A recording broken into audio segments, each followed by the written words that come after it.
We know that the Githyanki will be playing a large role in Baldur's Gate 3. But why? What drives the Githyanki to do what they do? And why are they involved in Baldur's Gate 3?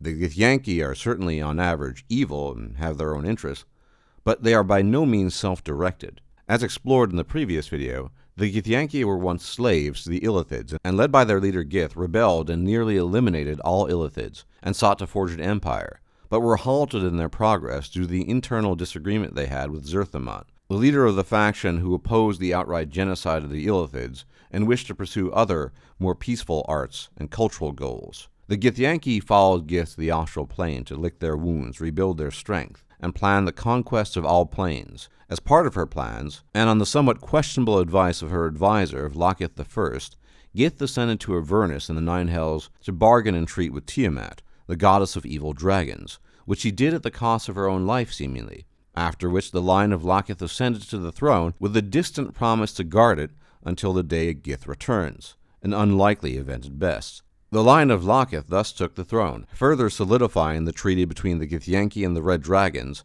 and all further rulers took the name Vlaakith, and had continued to reign until the current Vlaakith, Vlaakith the 157th. Vlaakith the 157th has been the great exception in the reign of the line of Vlaakith, because she has no heirs. Instead, she has ruled over the Githyanki with an iron fist for 1,000 years as a lich and archmage. Vlaakith's nature and ambitions tie into certain things we know about Baldur's Gate 3. But what are those ambitions, and how is she, as a ruler? As she has disrupted and discontinued the line of Vlaakith, and ruled for 1,000 years, she has established herself as the absolute ruler and tyrant of the Githyanki. Vlaakith the Lich Queen rules from the city of Tunaroth on the astral plane, situated on the corpse of a long-dead deity. In her 1,000 years of reign, Vlaakith has succeeded in creating a fanatical following of near-religious zealotry amongst the Githyanki, and with very few exceptions, Githyanki view her as infallible and unerring in her decisions and decrees, and thus loyal to a fault. Reminds you, by the way, of a certain companion, doesn't it? This loyalty, however, is not shared by Vlaakith, who views her subjects and servants, the Githyanki, as expendable pawns to be used and thrown away at her discretion. Any disloyalty is punished by death, or possibly worse, and Githyanki who achieve too much personal power are, quote-unquote, disappeared. She has thus instituted a policy of culling any Githyanki whose power begins to rival her own. These Githyanki are brought before her to have their souls ripped out and devoured.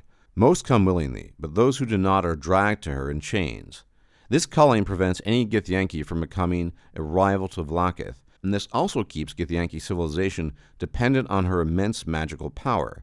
As, for instance, Vlaakith is the only Githyanki capable of casting level 9 or gate spells, which are used to raid the prime material plane.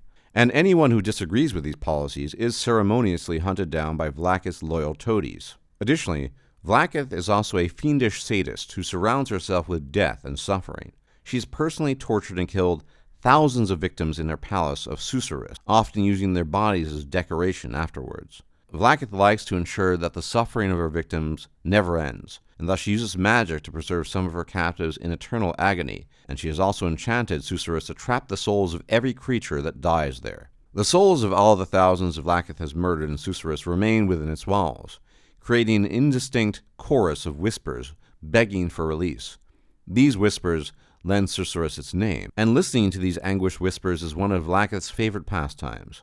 Needless to say, Vlaakith has good intentions towards no one save herself, and if it has not been clear thus far, it should be clear by now that Vlaakith is basically insane, something that is frankly speaking not all that uncommon amongst centuries-old liches. Over the centuries, Vlaakith has succeeded in building a cult-like following, and the Githyanki all but worship her, even if they themselves would deny this, and this is by design. Vlaakith has one long-term singular goal in mind, and that is personal apotheosis. She views her lichdom simply as a stepping stone to this ultimate goal of achieving godhood.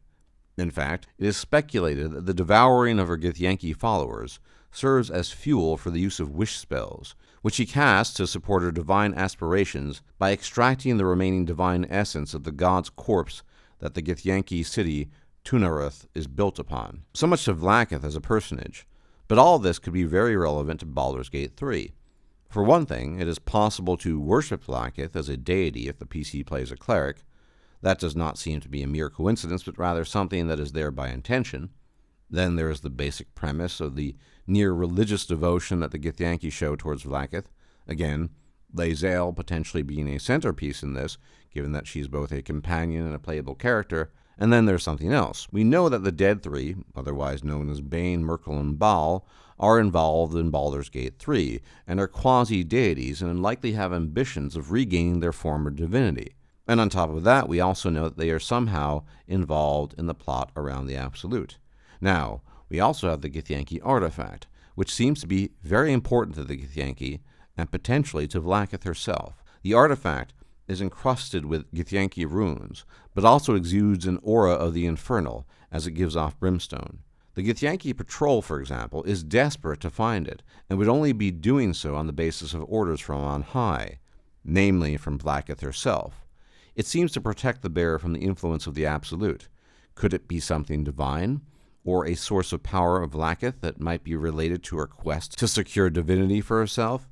And if the Dead Three are involved, might the artifact and her intentions be related to stopping and possibly absorbing the power of the Dead Three? And we know as well that the Absolute is after the power of the artifact, thus reinforcing the possibility that Vlaakith is directly involved in the story of Baldur's Gate 3, and that it might at least in part revolve around her quest for divinity. Beyond all of this, there is also the matter of Shadowheart. Her explicit mission is to retrieve and retain the Githyanki artifact for the Church of Shar, whose purpose in this is unknown.